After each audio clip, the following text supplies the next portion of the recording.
What about you, sir? Do you think the colored students will show up? If I got anything to do with it, they won't show up. Well, I think it's a breaking point of the school integration. I just don't feel that they have a right to go to school.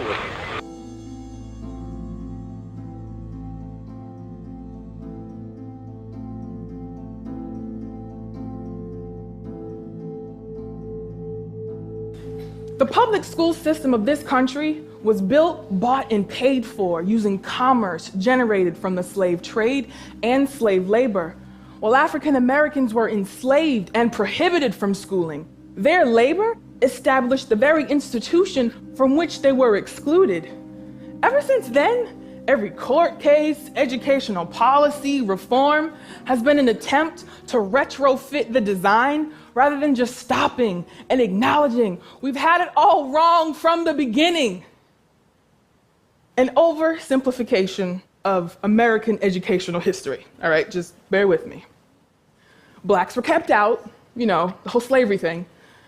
With the help of philanthropic white people, they built their own schools. Separate but equal was okay. But while we all know things were indeed separate, they were in no ways equal. Enter Brown versus the Board of Education of Topeka, Kansas in 1954. Legal separation of the races is now illegal. But very few people pay attention to all of the court cases since then that have undone the educational promised land for every child that Brown versus Board intended.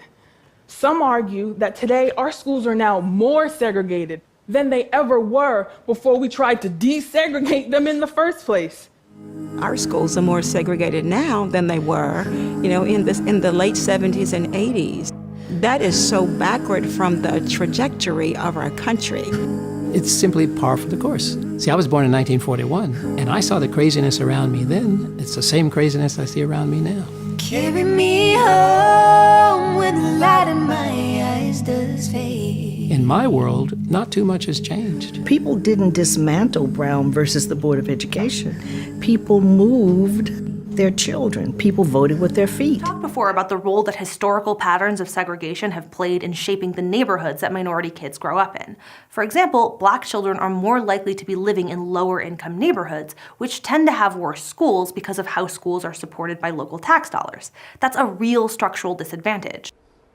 At this very time in our nation, over 39% of Black children ages 18 and under live in poverty, followed by 36% of American Indian Alaska Native children, and that's followed up by 34% of Latino youth. You want to know how many white youth ages 18 and under are living in poverty? 13%. This is a larger social structure that is designed, again, to privilege some and disadvantage others. The idea that if you just work hard and put forth effort does not work for all kids. If it did, we would not have the gross racial and social inequities that we currently do in our school systems and in our larger society. I've spent enough time in the hallways and classrooms of segregated schools to see the way that it just crushes the opportunities of these kids.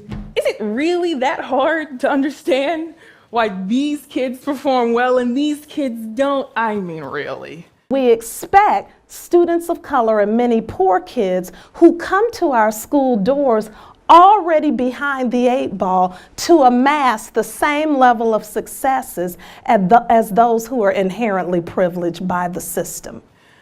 I think we've got it all wrong. I think we, as Gloria Ladson-Billings says, should flip our paradigm and our language and call it what it really is. It's not an achievement gap. It's an education debt for all of the foregone schooling resources that were never invested in the education of the Black and brown child over time.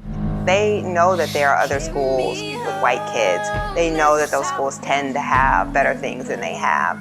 I know kids in my class that got arrested that summer before they even got to high school, and they never had that teacher that really cared.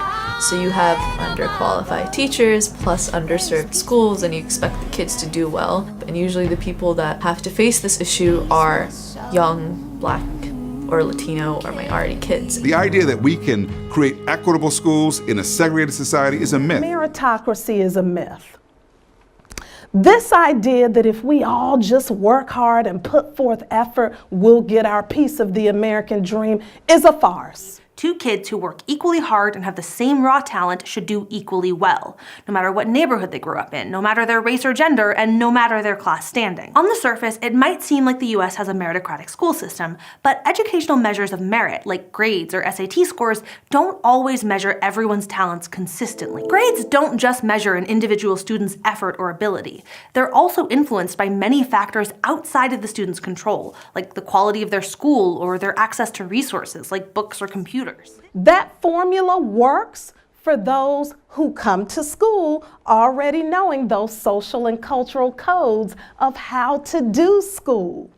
But that formula is devoid of considering issues of racism, classism, and other forms of oppression as potential barriers for kids living in poverty and many kids of color. Who gets chosen for college prep classes and who's put in vocational classes often has to do with not just academic ability, but teachers' perception of a student's behavior. Classroom discipline has especially negative implications for minority students. In the classroom, certain behaviors are expected of students. Sit at your desk, raise your hand, finish your assignments quickly and quietly. While these may seem simple once you're an adult, these tasks are often difficult for young kids, but breaking these rules can have huge consequences. Minority students, particularly Black and Latino boys, are much more likely to be disciplined for minor classroom infractions like these, often resulting in suspension or expulsion from school. Black students are suspended at rates 3 times higher than their white classmates. And if you're suspended or expelled, you're not in the classroom learning. Higher risk of suspension and expulsion also puts minority students at a higher risk of doing poorly in school and contributes to higher dropout rates.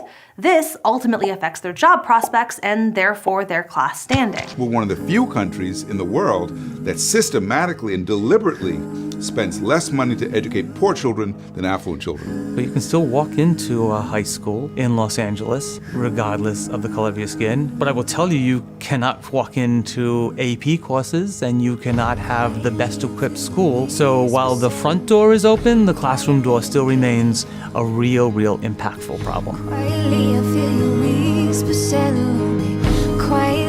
I want to have children one day, and I want my children to go to a school that's racially diverse, that's socioeconomically diverse, that's categorically high achieving. And I'm looking around Arkansas and I'm not seeing a good example.